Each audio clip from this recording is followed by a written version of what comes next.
Welcome back to Native Strength. I'm your host, Hyapatia, Cherokee Blessed Woman. Years ago, I studied how to heal people with plants. One of my favorite teachers was Gladys Tantagwidian, whose brother Harold was the last chief of the Mohicans.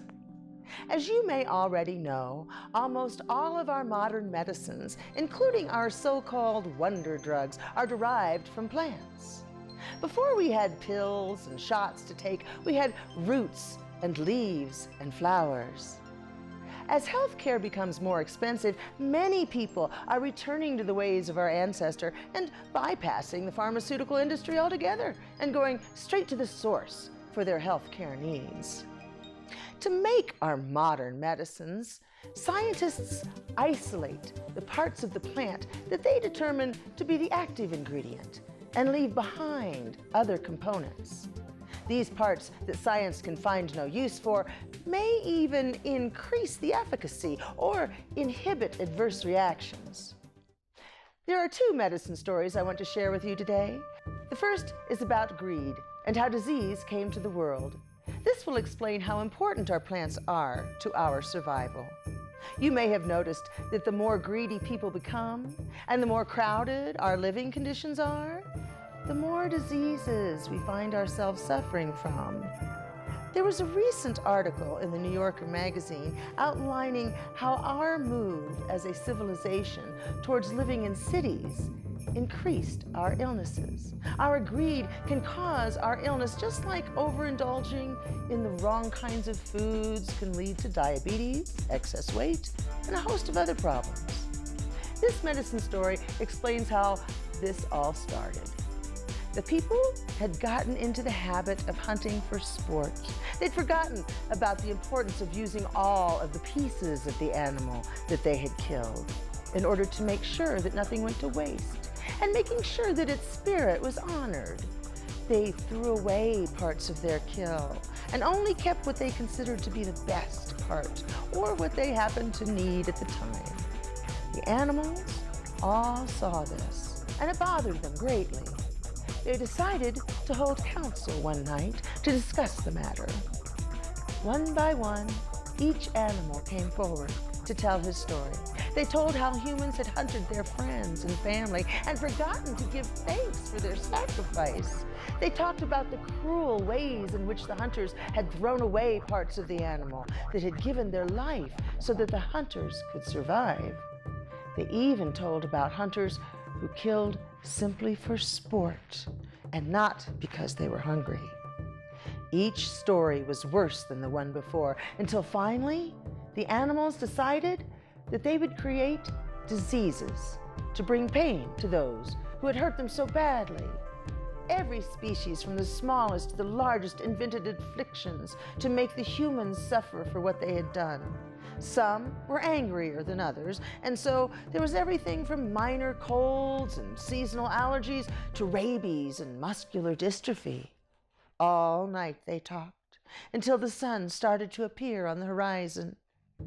Finally, the animals felt vindicated, and they left to go about their business. The plants, trees, and grasses all heard what the animals had said. They felt very sorry for the humans, and a few nights later, they held council. Together, they decided that they would provide remedies for all of the ailments that the animals had devised. Some diseases were more complicated than others, and so sometimes several plants were needed to combat the travesties invented by the wronged animals. By the morning, all of the diseases that had been dreamed up had been given a cure. Now, you may find it pretty hard to believe that animals would hold a meeting and devise all of the diseases on Earth, or that plants would decide to provide the cures, but it is well known that a large number of our medicines are derived from plants. We humans can't speak directly to the plants as a general rule to find out their secrets, but through the years, with trial and error, we have discovered their powers. That's why, throughout the centuries, people were able to fight diseases and didn't just die out before the invention of modern medicines. We knew which plants had antibiotic properties and which ones would ease our suffering. We had apothecaries that carried a variety of plants and herbs, and wise men and women who knew which plants did what in order to alleviate suffering in their communities. There were many books written about these remedies and formulas. For example, plants in the genus Symphytum, which is commonly known as comfrey or knitbone, can help broken bones to heal quickly. Purple eutrochium, or Joe Pye weed, eases the suffering of gout. Now, this was known throughout the continent. If you rub the juice from the hips of jewel weed or Impatiens capensis on your skin, you can go lay in a patch of poison ivy or poison oak with no after effects. You can also use it after you've come into contact with poison ivy to stop the itching and irritation, and it helps with many other skin irritations too.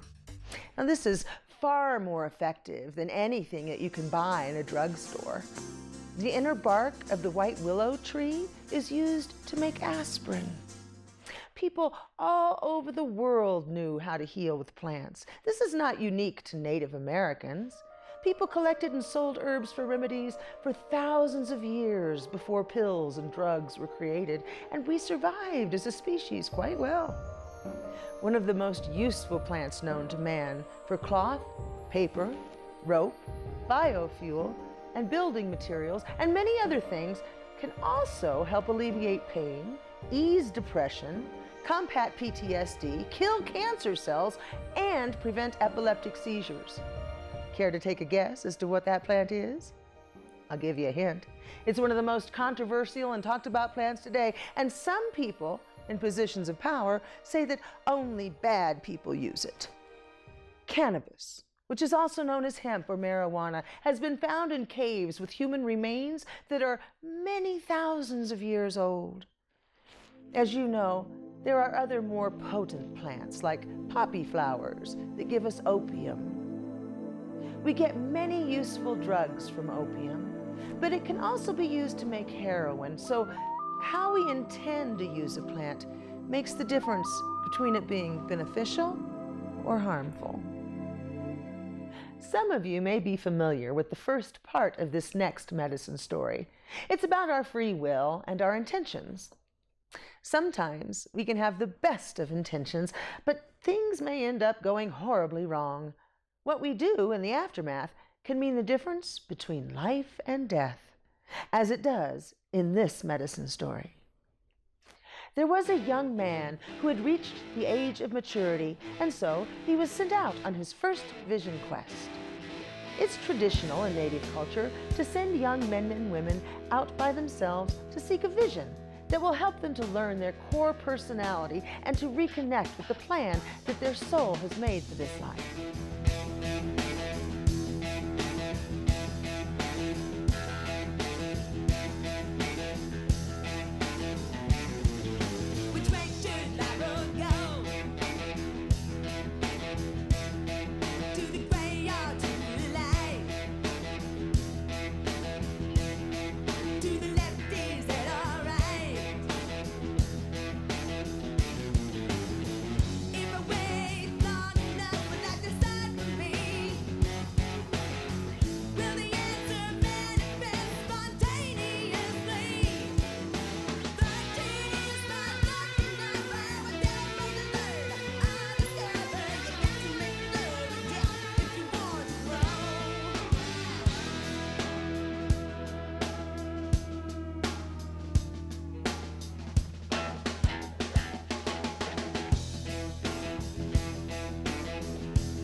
He found a secluded spot at the top of a small hill, not far from his village, and he began his ceremony.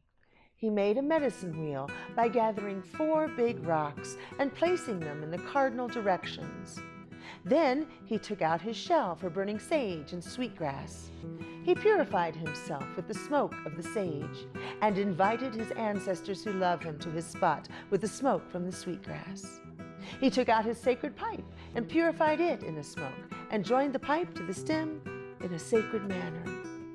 He loaded his pipe, honoring all of the beings of the earth, sky, and waters, and put in special pinches of tobacco for the 4 directions, above, below, and within, and then began to smoke his pipe in a sacred way, asking for a vision and guidance so that he could walk the good red road, the path to happiness, health, harmony, humor, and hope that leads to the Great Spirit. By the way, did you know that such prayers were against the law in the United States until 1978, the year that I turned 18? That's right. In a country founded on freedom of religion, this simple ceremony that I have just described to you was forbidden until I graduated from high school. But I digress. He faced the center of his medicine wheel first and thought about how he had been influenced by his experiences all around the wheel of life. Then he faced the outside of his circle and thought about how he would influence the world in all of the different directions of the wheel. For 3 days he prayed for a vision. Finally, he saw a place in the forest near a hill where there was a spring. Pure, clean water came from the ground, and in his vision he saw a time when he was much older. It hadn't rained for a long time, and the small river his people lived by had grown dry. His people were thirsty. But because he had found the spring, they were able to drink all that they needed. Because of this, he was made a leader of the people. Now, this vision pleased him greatly. He wanted to be a good person and to be respected by his tribe. He wanted to make his family proud. After his vision, he made sure to leave the area in better condition than when he had found it. This is the traditional way, to honor Mother Earth and all of her relations by caring for her. Then he headed back to his people. It wasn't very long before he came across a snake in his path. The snake begged him to take him down to the river on his way to his camp. "Oh, no," said the young man. "You will bite me and fill my body with your poison, and I will die." "No, I won't," said the snake. "I would be thankful if you would carry me down the hill. It's such a long way to crawl on my belly over the sharp twigs and rocks. I promise I will not bite you." And so the young man picked up the snake and carried him to the river. As soon as he set him down on the ground, the snake turned around and bit him. "Why did you do that?" cried the young man. "Now I won't be able to help my people and fulfill my vision." The snake only looked back at him and said, "It was in my nature. I couldn't help myself. You knew what I was when you picked me up." Now, many people think that this is a great lesson about taking dangerous drugs or experimenting with risky behavior, and it sure can be. But there's more to it than that. That's one thing I've learned in Native tradition. There's always more to it. It's here that the story takes 2 paths. On one path, the young man feels so foolish and sorry for himself that he lays down and he dies. He's too embarrassed to even think about seeking help because he's been warned to stay away from poisonous snakes all of his life. He feels he deserves to die for his foolishness, and he's frozen with fear. There are many times in life that we make a mistake we know we shouldn't have made. One that we were warned about, but for whatever reason, we do it anyway. There's no one that can say that every decision that they have ever made in the past was a good one. We all have shame and regret. We may be too afraid or embarrassed to seek help, or we may even feel as though we deserve what we got for our actions. Sometimes in life, we can be so distraught or desperate that we feel like we are near death. Some people give up, lay down, and die. Others keep seeking help until they draw their last breath. The other fork in the path begins when this young man swallows his pride, picks himself up, and seeks help. He drinks from the river, and if you remember our other stories, the river is knowledge. He grabs some berries to give his body energy. His fingers feel tingly and numb as he picks them, but he keeps calm knowing that a racing heart would make things worse. The berries taste strange. Even after drinking some water, there's still a strange taste in his mouth. He knows it's the poison working its way through his body. The young brave begins the walk to his village. His body felt like it was shaking, or maybe it was the ground shaking. Either way, it was getting difficult to walk. It seemed like the day had become very dusty for some reason. His vision was clouded, and he had to struggle to find his way. He ignored the pain and thought only of putting one foot in front of the next as he kept moving forward towards his home. Just when he thought he couldn't take another step, he saw the smoke from the camp through the trees, and he made it just to the edge of the camp circle before he fell. He called out to a couple of the children who were playing nearby. They called to their parents, and soon he was being carried to the lodge of the medicine man. As soon as he entered the lodge, he threw up blood and berries. The medicine man made a poultice that he placed on the bite to help pull out and neutralize the poison. He gave the young man a strong tea from special herbs and roots and leaves. He explained that the young man would experience a small death, but that if his spirit was strong, he would come out the other side wiser and stronger. We experience many small deaths in life. Each one takes us a bit closer to our core. For many days, they burned sage and sweetgrass over him while he lay in the lodge with a high fever. It was all the young man could do to draw in air to his lungs and then push it out. This was exhausting to him. The entire world slowed, and he felt like he was nothing more than a speck of dust observing the fire at the center of the lodge. The entire village prayed over him, but he couldn't hear them. He felt entirely alone. He tried to hold on to hope that eventually he would see another sunrise.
The young man had another vision. He saw shadowy figures moving in and out of the light. He couldn't tell if they were animals or humans. The figures became clearer, and he could see that it was his people getting water from the spring. A few scouts from a neighboring tribe came to the camp with gifts. They were also having a rough time during the drought, and they wanted to know if the people could help them find water. The wise brave showed the visitors where the spring was so that their people would not go thirsty. This tribe was very thankful. Years passed, and the brave now had long white braids. The two tribes were now trading regularly and often hunted together. One day, A group of men from the other tribe came to hold council. A vicious tribe from the east had been seen in their territory, and they had heard stories of how these people would steal from others and kill those who tried to protect their homes and land. Because they had shared their water with this tribe so long ago, they wanted to warn their neighbors. Eventually, the tribe from the east did come, and their numbers were many. One tribe alone was no match, but together they were able to drive them away. All of this came from sharing the spring that the man had seen in his first vision. Finally, after many days, the young man began to awaken. When he had regained his strength, all of the people gathered to celebrate his return to health. They didn't berate him for handling a snake. In fact, they didn't even mention it. There was no embarrassment or shame, only concern and compassion. His friends and family were too busy showing their love to say anything mean or cruel.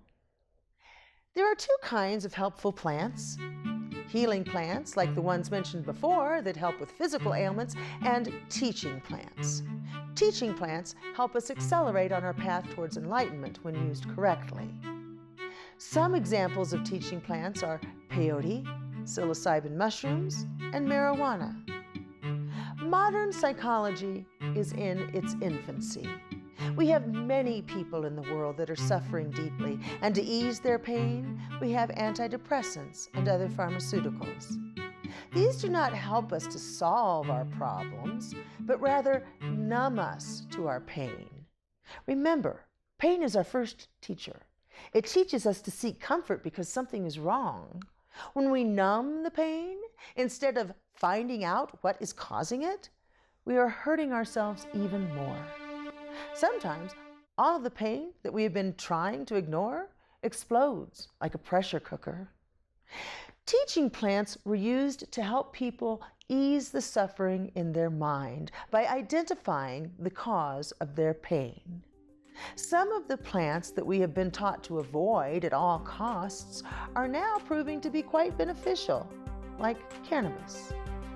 Cannabis helps many people with post-traumatic stress disorder, pain, anxiety, depression, and grief.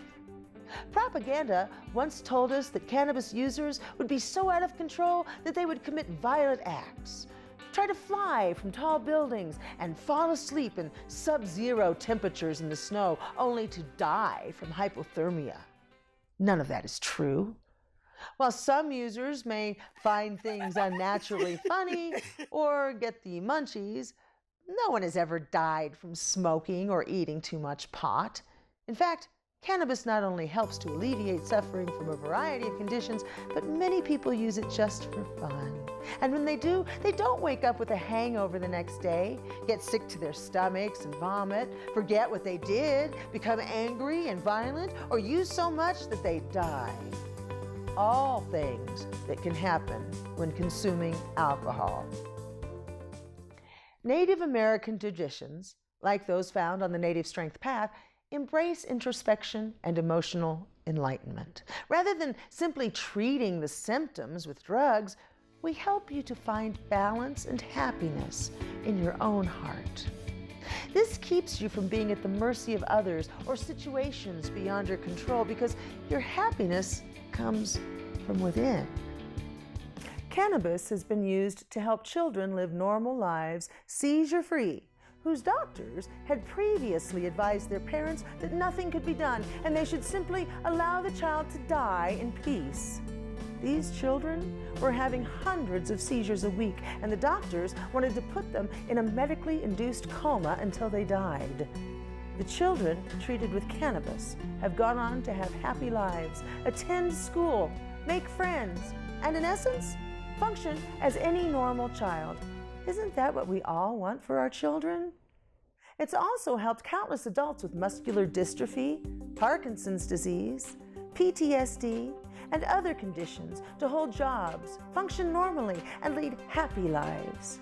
In fact, this plant is so important to the Cherokee people that there are legends of how it was brought here by the Star people, who knew it would be integral to our survival as a species. When pharmaceutical companies want to monopolize our access to remedies so that they can make all the money from our pain and suffering, they often call their competitors dangerous and poisonous. Plants that people have been using for thousands and thousands of years with great success and little to no side effects are suddenly deemed experimental and unconventional. Remember this: if the pharmaceutical industry provides a cure rather than a pill to simply manage the condition, they will be losing money. It is in their financial interest to keep you dependent on their drugs for the rest of your life, not to cure your condition. Now, to be clear, there are many diseases that pharmaceuticals can cure, but it is worth noting that if they were to cure diabetes, high blood pressure, depression, and all of the other conditions that millions of people take drugs for every day, these companies would lose billions of dollars annually. The cost of healthcare keeps going up, and fewer people can afford it. The poor and the elderly often cut their pills in half. Those who are without coverage go without treatment, and those who desire a remedy that the government says is illegal must suffer. For example, many women are denied therapeutic abortions that they may need for medical reasons, when a pot of strong black and blue cohosh tea mixed with uva ursi usually produces the medically necessary result. We have problems with antibiotic-resistant bacteria when there are so many plants with antibiotic properties that you probably have at least one growing in your yard or in a park near your apartment. You may have thought it was a weed, but remember, a weed is just an unwanted plant, or even a wanted plant growing in a place you didn't want it to. Many of the plants we curse in our yard and lawns are actually quite good for us. For example, coltsfoot or Tussilago farfara is a common broadleaf weed that can be used for asthma, bronchitis, or just to clear mucus out of the lungs when you have a cold. In our society's effort to build things better, stronger, and faster, we sometimes forget just how wise our ancestors were. After all, they not only survived, but thrived for thousands and thousands of years without our modern conveniences. Sometimes we can build a better mousetrap, while other times we abandon the achievements of the past only to rediscover them later and wonder why we ever forgot them in the first place.